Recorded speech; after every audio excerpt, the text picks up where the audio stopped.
ఇప్పుడు city round up చూద్దాం.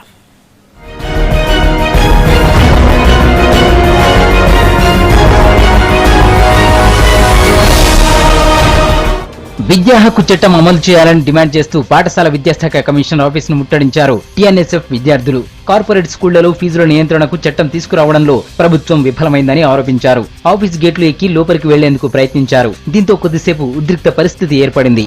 సర్కారీ బడుల్లో మౌలిక వసతులు కల్పించాలని డిమాండ్ చేశారు తెలంగాణ విద్యార్థి రాజ్య నేతలు. ఫీజుల నియంత్రణ చట్టం తేవాలంటూ ఈ నెల 28న జూనియర్ కాలేజీల బంద్కు పిలుపునిచ్చారు. ఇవాల్టి కార్యవర్గ సమావేశంలో ఈ నిర్ణయం తీసుకున్నారు. ప్రతి ప్రభుత్వ ఆఫీసులో జయశంకర్ చిత్రపటం ఉండేలా చూడాలన్నారు.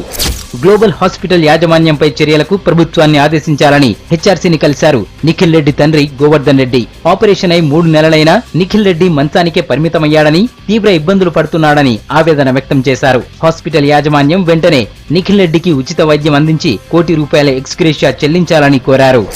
న్యాయాధికారుల ఆప్షన్లను వ్యతిరేకిస్తూ లాయర్ల ఆందోళనలు కొనసాగుతున్నాయి. రంగారెడ్డి జిల్లా కోర్టు దగ్గర సీమాంధ్ర న్యాయమూర్తులు గోబ్యాక్, ప్రత్యేక హైకోర్టును ఏర్పాటు చేయాలంటూ నినాదాలు చేశారు. కేంద్ర రాష్ట్ర ప్రభుత్వాలు తక్షణమే స్పందించాలని డిమాండ్ చేశారు. కోర్టుల దగ్గర పోలీసు బందోబస్తు పెట్టి అరెస్టులు చేయడాన్ని ఖండించారు. గాంధీ హాస్పిటల్ డాక్టర్లు అరుదైన ఆపరేషన్ చేశారు. నారాయణ ఖేడ్కు చెందిన స్వప్న కొన్ని రోజులుగా కడుపు నొప్పితో బాధపడుతోంది. ఎక్స్రే తీయించిన డాక్టర్లు ఆమె కడుపులోంచి కత్తెర ముక్కను వెలికి తీశారు. 10 మంది డాక్టర్లు గంట పాటు కష్టపడి ఈ ఆపరేషన్ చేశారు.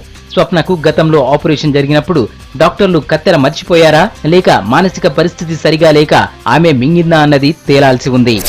నేరాల నియంత్రణకు ప్రతి ఒక్కరూ విధిగా సీసీ కెమెరాలు ఏర్పాటు చేసుకోవాలన్నారు central zone DCP Kamalasan Reddy. కాలేజీలు, స్కూళ్లలో తీసుకోవాల్సిన భద్రతా చర్యలపై నారాయణగూడ పిఎస్ లో అవగాహన సదస్సు ఏర్పాటు చేశారు. ఇందులో విద్యా సంస్థల యాజమాన్యాలకు డీసీపీ కొన్ని సూచనలు చేశారు. కాలేజీలు, స్కూళ్ల ముందు, లోపల సీసీ కెమెరాలు ఏర్పాటు చేయాలన్నారు.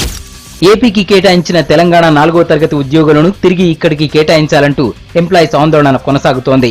సైఫాబాద్లోని బూర్గుల రామకృష్ణ భవన్లోని ఉద్యోగులు విధులు బహిష్కరించి తమకు న్యాయం చేయాలని ధర్నా చేశారు.